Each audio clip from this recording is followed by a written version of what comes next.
Folks, you are now checked into the reigning, defending, undefeated, undisputed, world secret podcast on God's least favorite planet, a little show we call Nobody Asked Shawn. Me, Tigger Diamante, the Diamond Boy, the Thin Black Duke, Anonymous Coattail, Shia Halud, the Shogun's Decapitator, International Heartthrob, heir to the Murray's Hair Primary Fortune, and of course, the first Jamaican in the Kentucky Derby.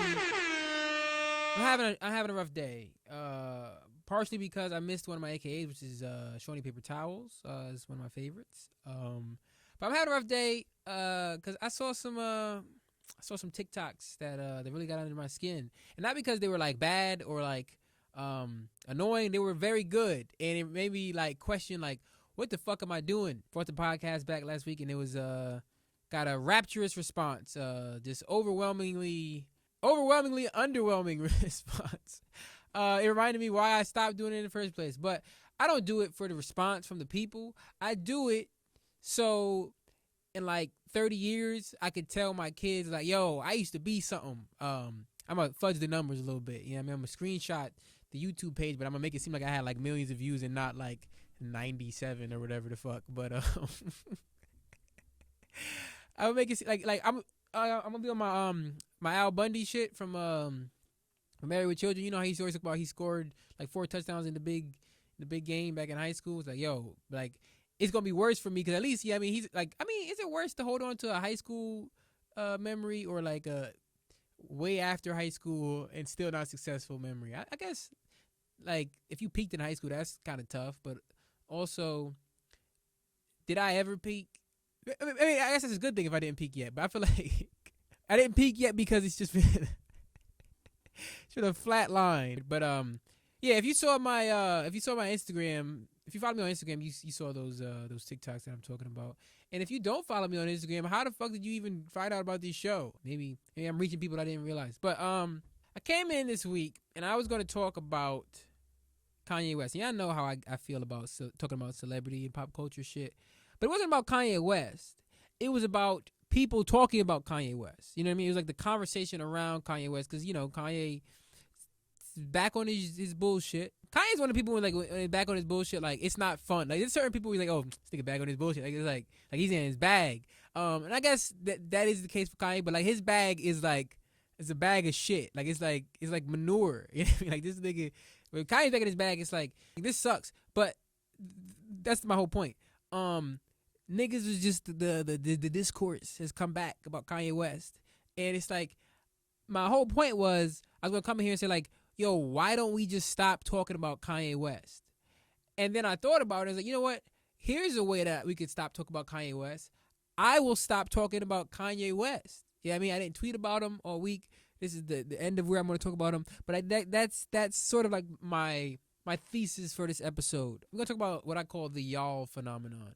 This might have existed in previous periods of time, but I think it really developed in social media where this is the first time we're getting to see this many voices, like getting to hear and experience this many different opinions at the same time. But it's also like there's very much like a consensus that develops for the most part in a way where it's like niggas think a certain way, but we then assume that that's how everybody thinks. The y'all phenomenon is basically like let's say someone's trending, like Hitler will be trending, right? And then the trend would be like, yo, Hitler sucks.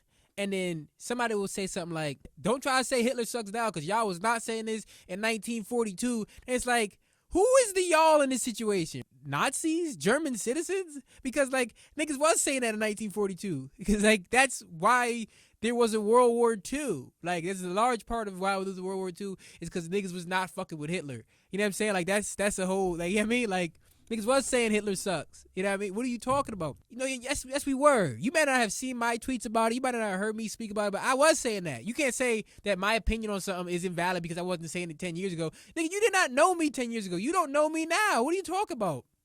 And niggas will tweet something and he'll be like, oh, don't try to get on this now because y'all, yes, nah, I was on that. I actually was on that. You can check. I got the receipts. I can show you that I was on that wave. And even if I wasn't, nigga, I'm allowed to change my mind. Nigga, I'm older. I got a Roth IRA. Nigga, I pay more for my health insurance than I'm comfortable with because I don't even go to the doctor. So yeah, I'm allowed to change my mind. Circumstances around my life have changed. I see things differently now. Like, what the fuck do you mean? Like, y'all wasn't? Because even if we weren't saying whatever back then, right?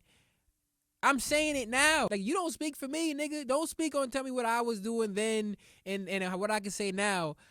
Why are we not allowed to change our minds anymore? I have changed my mind about pretty much every decision I've ever made in my life. Like, to this I changed my mind about wanting to record this episode about 6 different times since I sat down in the chair. Let niggas change their mind. But back to my point, I think about standards, like unrealistic standards that people talk about in the world, where it's like so and so is expected to do this or is expected to do this. This group of people are expected to do this or that, and there are societal pressures in a lot of instances. There are systemic pressures, institutional pressures, but a lot of this shit is just like, yo, niggas is cowards. I'm not even saying I'm exempt from cowardice. Everybody's a coward about something. But niggas is cowards. Like it's only gonna remain the standard if you let it be the standard. You feel me? But I don't necessarily think there'll ever be like the revolution, right? But also, I think the revolution isn't a moment. You know what I mean? It's a series of moments. It's dominoes falling, right? So it's like, natural hair, the natural hair like sort of movement, right, of the last like 10 years or so, right? That wasn't born out of like for example, you could now, a lot of jobs you could have colored hair, not colored hair like black people, but like pigmented hair, dyed hair, like pigments in your hair. I'm not using outdated terminology. There was a long time when you couldn't have dreads or you couldn't wear your hair a certain way if you was like black or like, you know, certain you know what I mean, ethnic cultures. And then it changed, but it didn't change by niggas saying like, please let me wear my hair like this, or by like motherfuckers deciding to be gracious and say, you know what, I don't think it's fair that we don't let them wear their hair like that. It's because niggas started coming to work with their hair the way they wanted to wear it, and then, you know, suing or just like refusing to back down, and then shit changed. But like, they did that by not, like, you can't like let the standard hold you back from doing what the fuck you want to do. You evolve the standard by evolving the standard. You don't just wait for it to change over time. You gotta act. So like, that applies to everything. Like, anytime you see something, like, because this is my least favorite thing on social media, right? This is my least favorite type of tweet is, we don't talk enough about, or how come no one's talking about? Nigga, do it. We don't talk enough about. No, just talk about it. And I know certain types of these phrases are preying on common parlance of social media in order to you know, fish for engagement. Like, half the shit be lying. Like, it'll be like some Beyonce song from 2006 that was like the number 3 song in the country, and they'll be like, people don't talk about, like, this song does not get enough credit. Like, nigga, how much more credit? I guess 2 more spots on the Billboard chart. I guess that's what the more credit it could have got. But other than that, like, I think it was fairly recognized. People do that shit all the time on social media. They be like, this song was y'all did not give this song the credit it deserved. And then you go on Wikipedia, it's like, this song sat on number 2 on the Billboard chart for 7 weeks. It's like, nigga, I wish motherfuckers would overlook me to that degree. That's like that's the level of overlooked that you are, that you're number 2 on the Billboard charts. Like, shit, nigga, overlook me. I love when you count me out. Yo, we gotta be the change, bro. We gotta be the change. Like there's certain shit I don't like in the world, and instead of like just like thinking about how much I don't like it no more, or like being upset about it, I'm about to just start being the change. Like here's the way I'm gonna be the change this year. I'm not setting my clocks back in October, nigga. I like when the sun is out at like 6 p.m. and later. So in order to maintain that in my world, I'm going to make sure my clocks is wrong. Is that going to fuck up some of my evening plans? Possibly. It might interfere with my social agenda, to quote Bernie Mac in Ocean's 11. But I'm going to have to accept that, nigga. I'm going to just have to accept the consequences of my actions. I don't even go outside. I hate outside, bro. Like, I love being in my house. Like, I like doing stuff that exists outside. Like, I like playing basketball. I like going to like amusement parks. But like that's the extent of it. Like, I don't like to just be like sitting. Like, when I was younger, bro, I never did my homework because I would come home from school and I would drop my backpack in the back hallway of my house and immediately go outside and play with my neighbors until I was told to come in the house. And then I grew up and I was able to buy my own video game system that I didn't have to share with my brother anymore, or my father, or my uncle. And I don't need to go outside. But I like to know that the outside is still out there. You know what I mean? I like to know that it's out there. Like if there was some sort of apocalyptic event and like it blocked out the sun, and we was just sitting in darkness. So like, oh, I'd kill myself, bro. And like again, I don't spend any time in the sun. I'm already black. I don't need to be tan any further. Yeah, I mean, even though, yeah, I mean, I think I would look real handsome with a darker skin color. But that's not the point. The point is, I like it when the sun's out, and in order to make sure the sun stays out at the hours that I prefer, I'm not setting my clocks back, and that's how I want to be the change I want to see in the world. Y'all niggas gotta do the same thing. And we could change the fucking world, bro. We could change the world, bro. Cause like, why do we set the clocks back, bro? Niggas is not farmers, b. I'm not a farmer. I don't know any farmers. Let's just put a stop to it. Cause it's not daylight savings when you set your clocks back. We lose. It's daylight losing time. We're losing time, folks. Is that what you like? Time is money. Time is our most valuable resource, bar none. So if you're in favor of losing time, then set your fucking clocks back. I'm not setting my clock back. So yeah, I mean, that's a decision I'm making. And the y'all phenomenon also extends to this is sort of tangentially related, but like the This Came and Went. The major recipient of This Came and Went in the year 2022 that I observed was Kendrick Lamar's album, Mr. Morale and the Big Steppers. And I remember the album came out, and I would say it was the reviews for Mr. Morale and Big Steppers were mixed positive. I like the album a lot. I love the album. In fact, Count Me Out. If anybody who knows me knows it's one of my favorite songs of all time. I can't explain why. And there was issues with the album that I know why people had certain criticisms of it. Namely, the Kodak Black involvement. I recognize what Kendrick was trying to do while working with Kodak Black on the album, and I don't think it was I'm working with an abuser. Fuck you. I think Kendrick, there is a connection he sees himself in Kodak to an extent, and I think he wanted to take that nigga under his wing and and show him some love at a time when that nigga was getting in a lot of trouble, and also I'm sure he got out of prison and it was like niggas was not fucking with him. I mean, it's proven that people were fucking on him because he still has a career. But I think Kendrick was coming at it from a good place. But I also could see why people would be like, "Nah, nigga, that nigga is a bad guy." You know what I mean? But I also don't like the idea of labeling someone a bad person for the rest of their lives for the decisions they made in the past. But also, I recognize that that's a part of life, and you can't help that. You know what I mean? Each person, again, be the change you want to see in the world. If you don't want to see people being treated like that, you don't have to treat them like that. And I think that's what Kendrick is coming from, where he's like, you know what, I like this kid. I don't think he's a bad guy, and I want to put him on the right track. So I'll put him under my wing. Also, I think the songs that he did, specifically Silent Hill, is a good song. I think it's a very good song. But that's not the point. The point is, the album came out, mixed positive reviews, some raves, and then at some point, and this is the thing that happens with everybody on Twitter, where there's that Kendrick album came and went, and it's like, for who? I listen to Count Me Out probably on average about 5 times a week. I love that song, and the rest of the album as well. United in Grief, incredible song. 95, incredible song. Silent Hill, incredible song. Die Hard, incredible song.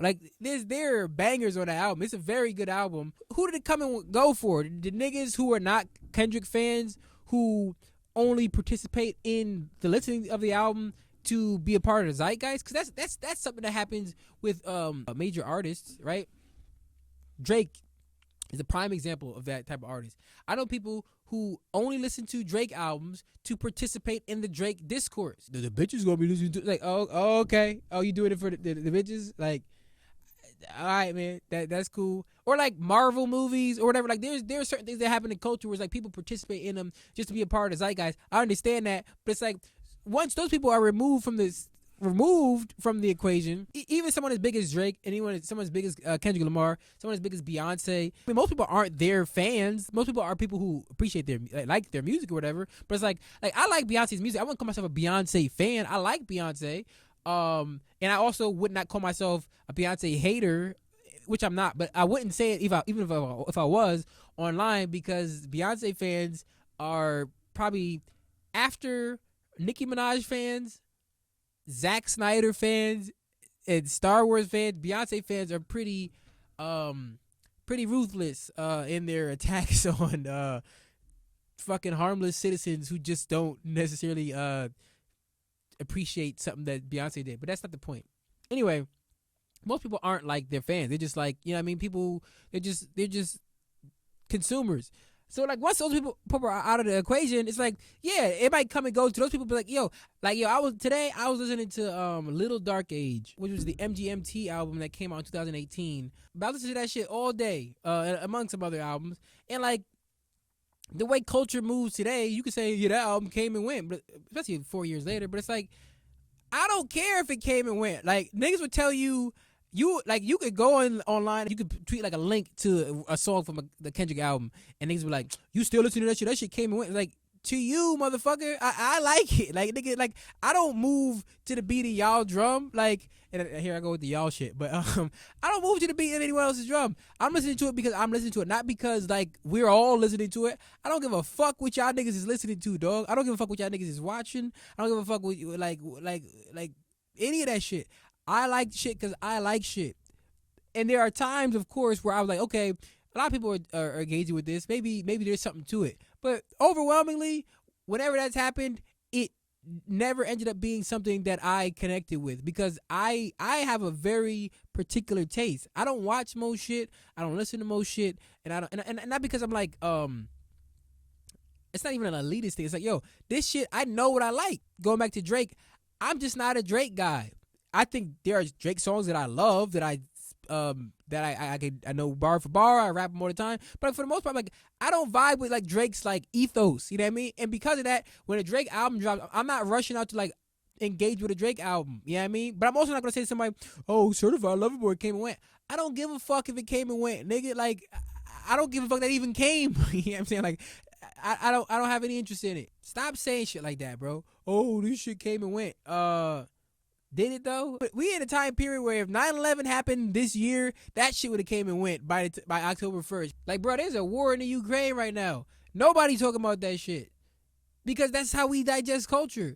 Like, bro, this other shit we just move is too much shit. We just digested too much shit. And again, we don't have to. You can set the standard, bro. You don't gotta engage in that shit. But I say all that to say this, folks. This October, don't set your clocks back. And as always, Hulk Hogan, we coming for you, nigga. I don't remember asking you a goddamn thing.